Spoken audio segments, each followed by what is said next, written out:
कोशिश बहुत हुई किसानों की तरफ से, बैरिकेड तोड़ दिया जाए, बैरिकेड खींचकर हटा दिया जाए, सब कुछ हुआ, लेकिन उसके बावजूद अभी भी जो रोकने का जो बंदोबस्त था वो इंटैक्ट है, वो वहीं पर है।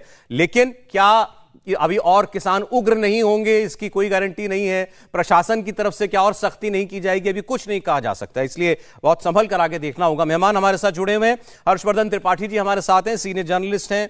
हमारे साथ जुड़ रहे हैं रमनीक मान जी, राजनीतिक विश्लेषक हैं। मान साहब, बहुत स्वागत है आपका। हमारे साथ चौधरी राम कुमार वालिया जी हैं, प्रेसिडेंट इंडियन किसान यूनियन। चौधरी साहब, आपका बहुत स्वागत है। घनश्याम तिवारी जी समाजवादी पार्टी से हमारे मेहमान हैं। घनश्याम जी, स्वागत है आपका। रोहन गुप्ता जी कांग्रेस पार्टी से इस वक्त हमें ज्वाइन कर रहे हैं। रोहन जी, आपका स्वागत है। और विक्रमजीत सिंह पासी आम आदमी पार्टी से हमारे गेस्ट हैं आज। पासी साहब, आपका बहुत स्वागत है। मैं शुरुआत करना चाहता हूं रोहन गुप्ता जी आपसे। अब सवाल यह है कि ये किसान अचानक क्यों आकर खड़े हुए, क्यों एक बार फिर दिल्ली की ओर आना चाह रहे हैं, दिल्ली के बॉर्डर घेरना चाह रहे हैं? सरकार से इनकी बातचीत चल रही थी। ऐसा तो नहीं कि इनके ये तो किसान है, लेकिन इन किसान नेताओं के पीछे कोई और नेता हैं?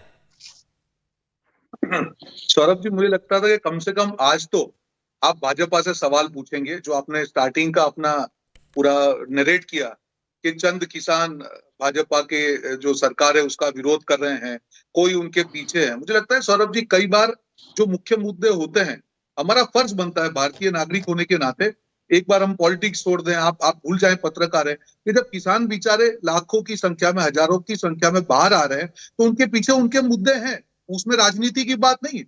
ये वही किसान है कि वहां जो बैठे थे बॉर्डर पे, 600 से ज्यादा किसानों ने अपनी जान गंवाई, तब सरकार ने तब तो उनकी आंखें नहीं खुली। उसके बाद चुनाव आया पंजाब का, तब उन्होंने अपनी तीनों काले कानून वापस लिए और प्रॉमिस किया कि हम स्वामीनाथन कमीशन और एमएसपी का जो है कानून बनाएंगे। अगर 1.5 साल के बाद किसान उसके लिए बाहर निकल रहा है, तो उसमें कौन सी राजनीति होगी सौरभ जी? अभी तो आपको सरकार से सवाल पूछना चाहिए। मेरे कहने के पीछे वजह है रोहन जी, मेरे कहने के पीछे वजह सुन लीजिए।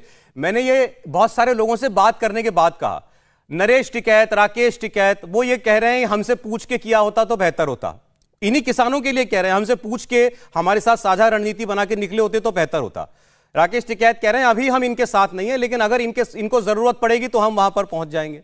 मैंने एक और दूसरे किसान नेता से पूछा कि इसमें कितने संगठन हैं। उन्होंने कहा कि इसमें पिछली बार जितने किसान संगठन थे उससे बहुत कम लोग जुड़े हुए हैं। संयुक्त किसान मोर्चा तो है ही नहीं इनके साथ।